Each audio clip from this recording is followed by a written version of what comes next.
Et pour mieux analyser la situation de bras de fer entre l'Iran et les États-Unis concernant le détroit d'Ormuz, on a le plaisir d'accueillir au bout du fil M. Nagui Victor, qui est analyste politique. Bonjour. Bonjour madame. Alors, avec un cinquième du trafic mondial d'hydrocarbures entravé, à quel point l'économie mondiale peut-elle absorber cette instabilité sans entrer en récession majeure? Effectivement, la fermeture de ce détroit d'Ormuz provoque un choc international surtout sur l'économie.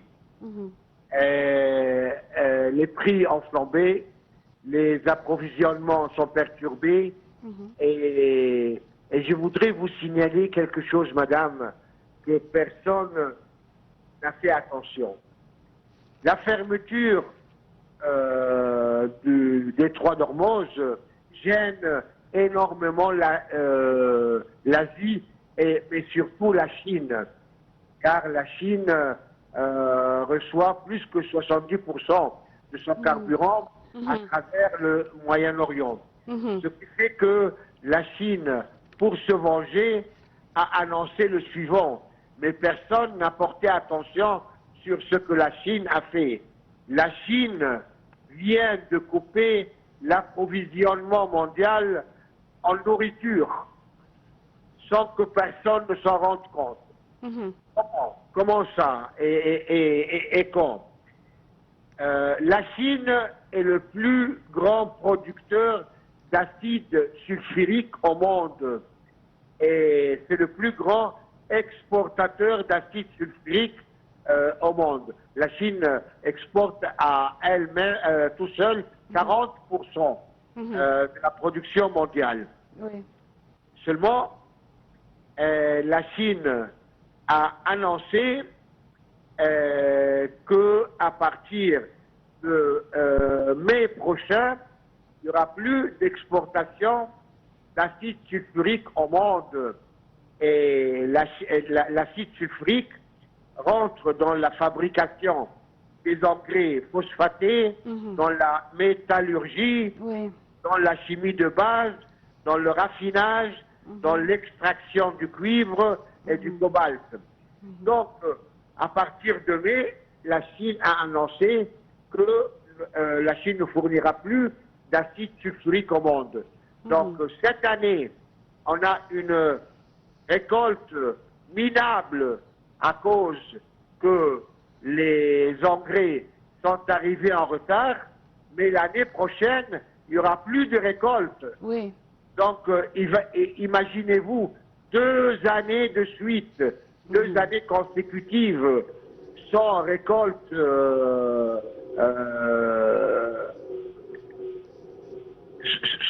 sans récolte comme il faut, quoi. Eh bien, on va le ressentir quand on ira faire les courses. Oui. Parce que la production sera minime et le monde entier va souffrir d'une crise de nourriture. Mais personne ne s'est rendu compte de ce problème qui va arriver à partir de mai prochain. Dans quelques jours.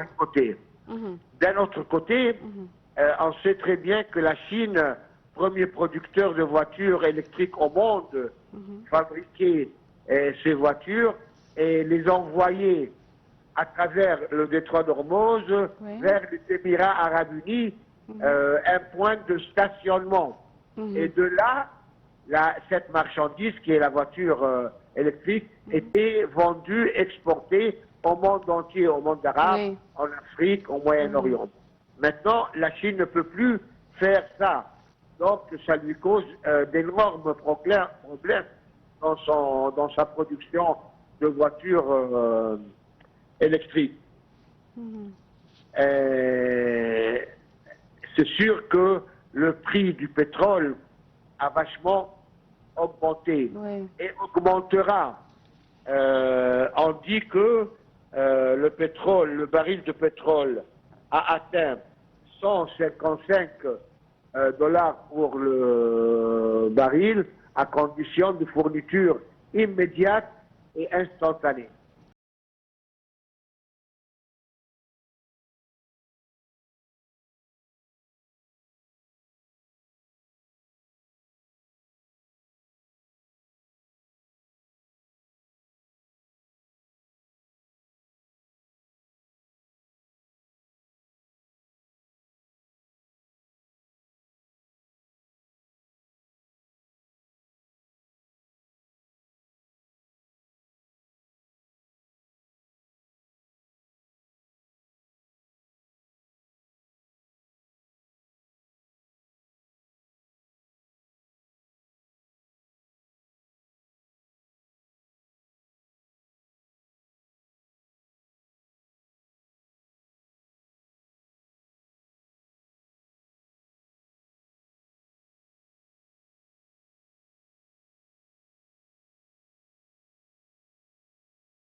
Oui. Et dans ce cas-là, les pays payent 155 $ pour un seul.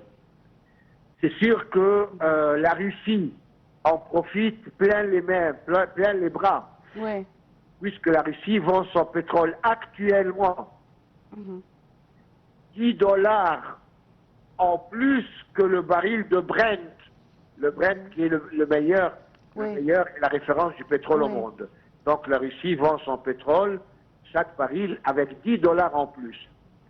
Maintenant, quant à l'Iran, vous savez, l'Iran possède 80 millions de barils qui sont stockés sur des anciens navires. Ce qu'on Oui. appelle une flotte navale de l'ombre. Ça consiste à quoi, cette flotte navale? Oui.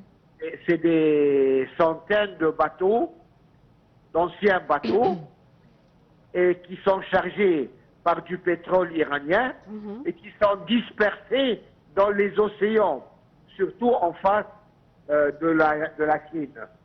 Et au fur et à mesure, l'Iran vend ce pétrole qui est déguisé et qui se trouve sur des anciens bateaux avec des papiers trafiqués et ainsi de suite. Et toujours, l'Iran profite de cette réserve pour avoir de l'argent. C'est sûr, on dit que l'Iran perd 500 000 $ par jour. Je ne sais pas si ce chiffre peut être vrai. Comment il peut perdre 500 000 $ par jour? Si on fait un petit calcul, on ne peut pas arriver à ce chiffre. Toujours est-il, il y a une perte, et toujours est-il que l'Iran, actuellement, est en train d'asphyxier le commerce international et est en train de jouer très gros devant les États-Unis. Qui va souffrir le premier? Est-ce que les États-Unis vont pouvoir persévérer à faire l'embargo et assiéger les ports maritimes de l'Iran, ou est-ce que l'Iran souffrira, écrira au secours le premier? On verra dans les jours à venir comment ça va se dérouler, cette comédie internationale. Voilà. Téhéran a commencé à percevoir des revenus issus de droits de passage imposés sur les navires qui passent dans le détroit d'Ormuz. Est-ce une reconnaissance de fait de la souveraineté iranienne sur le détroit, ou bien c'est un acte de piraterie selon le droit international? Tout le monde dit que selon le droit international, l'Iran n'a pas le droit de recevoir des fees sur le passage de ces navires. Mais nous sommes en état de guerre et chacun prend les moyens qui lui semblent convenables pour se défendre. Mais c'est fini maintenant, madame. Il n'y a plus de bateaux qui passent, puisque les États-Unis empêchent n'importe quel bateau à traverser.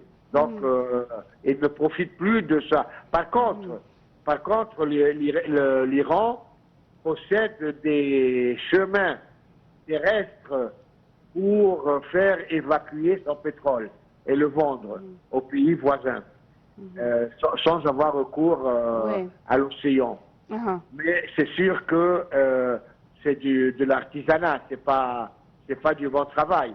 On essaye de trouver des moyens artificiels pour échapper à cette grande crise. Washington exige toujours la remise de l'uranium enrichi comme préalable à toute désescalade. Comment vous voyez cette situation? Est-ce que l'Iran pourrait céder à ça ou pas?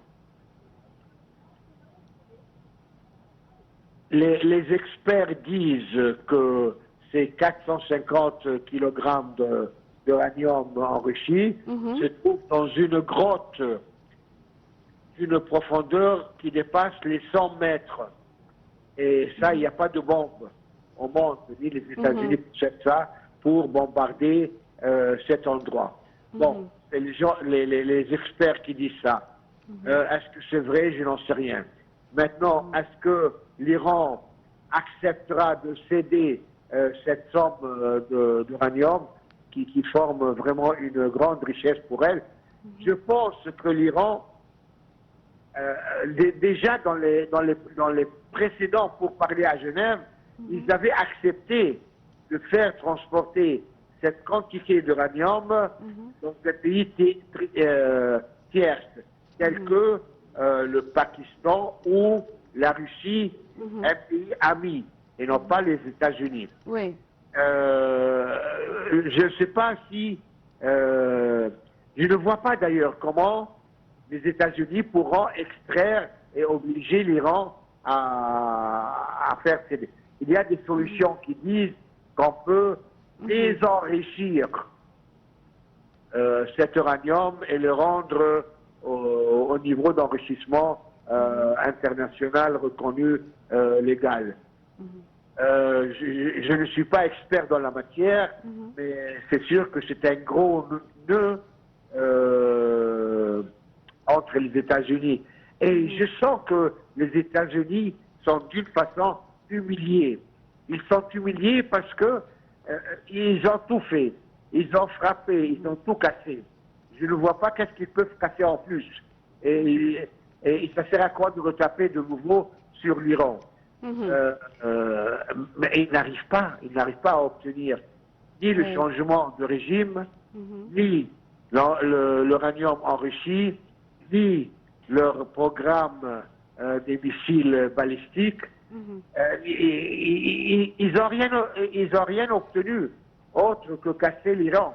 Et est-ce que d'après vous, on s'attend à un scénario de conflit contrôlé qui va durer sur plusieurs années, ou bien ce conflit va se terminer bientôt? Écoutez, madame, le temps n'est pas un ami aux États-Unis. Parce qu'il faudrait que M. Trump se débarrasse de cette guerre dans laquelle il est en train de s'enliser. Et chez lui, on commence à lui demander des comptes. Et le peuple commence à lever la voix à cause de la cherté de l'essence, ainsi de suite. Donc il a tout intérêt, M. Trump, à se laver la main et le plus vite possible de cette guerre. Plus que ça dure, plus que ça lui cause des problèmes et ça lui met tous les pays du monde sur le dos. Parce qu'après tout, c'est lui qui a déclenché cette guerre. C'est pas l'Iran qui a commencé les hostilités. C'est lui qui ferme maintenant le détroit d'Ormuz. Donc c'est lui qui ramasse vraiment toutes les mauvaises choses. Ce n'est pas une guerre aux États-Unis. Je ne vois pas pourquoi ils sont allés faire cette guerre sous l'influence d'Israël et de M. Netanyahu. Mais il s'est fait prendre là-dedans. Et maintenant, je pense que les États-Unis cherchent à tout prix, tous les moyens, comment s'en sortir de cette guerre. Oui. Alors, on peut rester optimiste. Inch'Allah, oui. Merci beaucoup, Monsieur Nagui Victor. Je répète que vous êtes analyste politique. Une petite pause et on revient tout de suite avec un rappel des informations en bref.